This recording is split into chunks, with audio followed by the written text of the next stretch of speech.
जय श्री कृष्ण, राधे राधे, जय द्वारकाधीश, हर हर महादेव। मित्रों स्वागत है तमारू मारा नवा ब्लॉग में। मित्रों सवाરના 9 વાગીને 22 મિનિટ થઈ છે। તમે બધાને ગુડ મોર્નિંગ ને કેમ છો? તમે બધા મજામાં? બધા મજામાં રહ્યો। દ્વારકાધીશ બધાને સજા સરળ રાખીને મસ્ત રાખે। તો મિત્રો બધું ઘરનું કામ પતી ગયું છે, તો હવે જમવાનું બનાવવાનું છે। તો ચાલો વિડીયોમાં બન્યા રહેજો। મિત્રો આજે ગવારનું શાક બનાવું છું। તે ગવાર મેં ઝીણી આવી કાપીને ધોઈ કાઢી છે। 250 ગ્રામ જેટલી ગવાર છે। અહીંયા કુકર મૂકી દીધું છે। તો કુકરમાં પહેલાં ગવાર બાફી કાઢું। થોડું તેલ નાખી દીધું છે અંદર। હવે થોડું જીરું નાખું। ગવાર પહેલાં તેલમાં આપણે શેકી કાઢીએ અને પછી પાણી નાખીને એને બાફી કાઢીએ।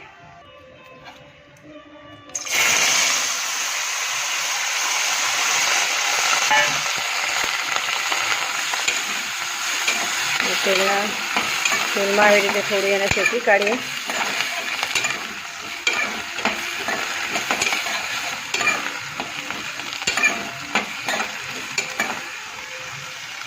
थोड़ी વાર શેકવા દઈએ।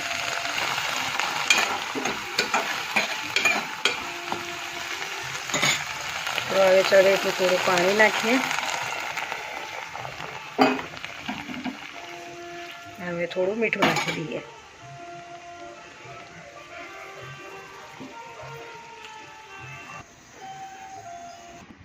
તો મિત્રો જો મેં બધી તૈયારી કરી દીધી છે। 2 મોટા ટામેટા કાપ્યા છે, લીલા ધાણા, મગફળીના બિયા, 3-4 કળીઓ લસણની અને 4 લીલા મરચાં અને મીઠી લીમડી ગવારનું શાક બનાવીએ। તો ચાલો આવું બધું નાખી દઈએ આમાં।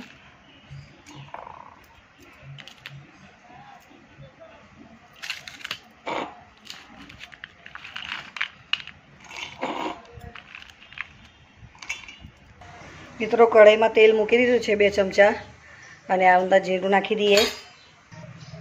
અહીંયા ગવાર પણ મારી થઈ ગઈ, જો મસ્ત બફાઈ ગઈ, જોઈ લો।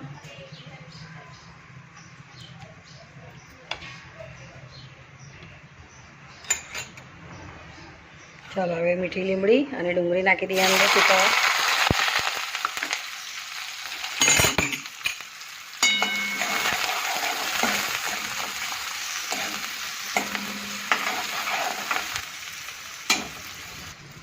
જો સરસ મજાનું મિક્સરમાં વાટી કાઢ્યું। હવે આને કાઢી લો આમાં।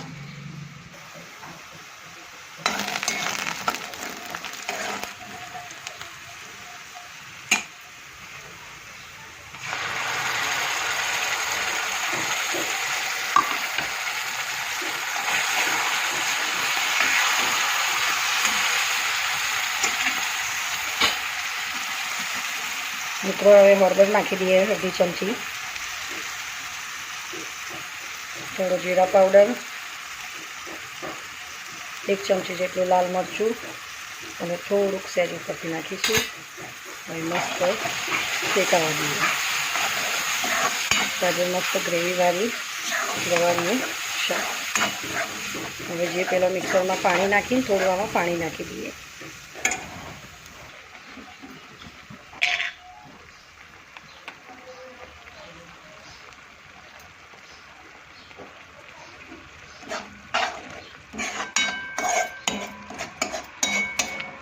મસાલો થઈ ગયો, શેકાઈ ગયો।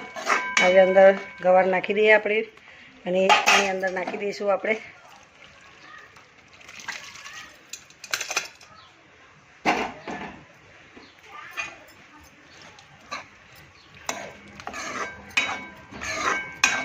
તો જો સરસ મજાનું ગ્રેવીવાળું ગવારનું શાક બનીને તૈયાર થઈ ગયું। આને થોડું ચડવા દઈએ આપણે, એટલે મસાલો બધો એક સરખો રસ થઈ જાય।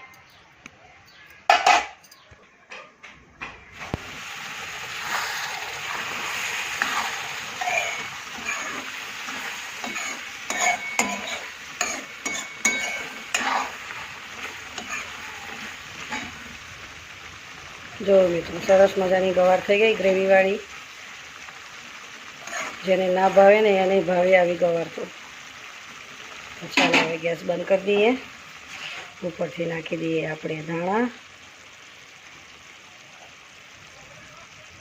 અને એક બાઉલમાં કાઢી લઈએ।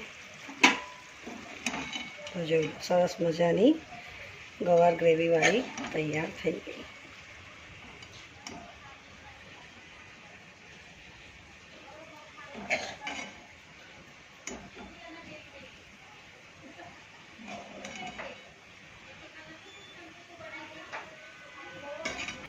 ચાલો મિત્રો, હવે ઉપરથી થોડા ધાણા નાખી દઈએ તો મસ્ત મજાની ગ્રેવીવાળી ગવારનું શાક તૈયાર થઈ ગયું.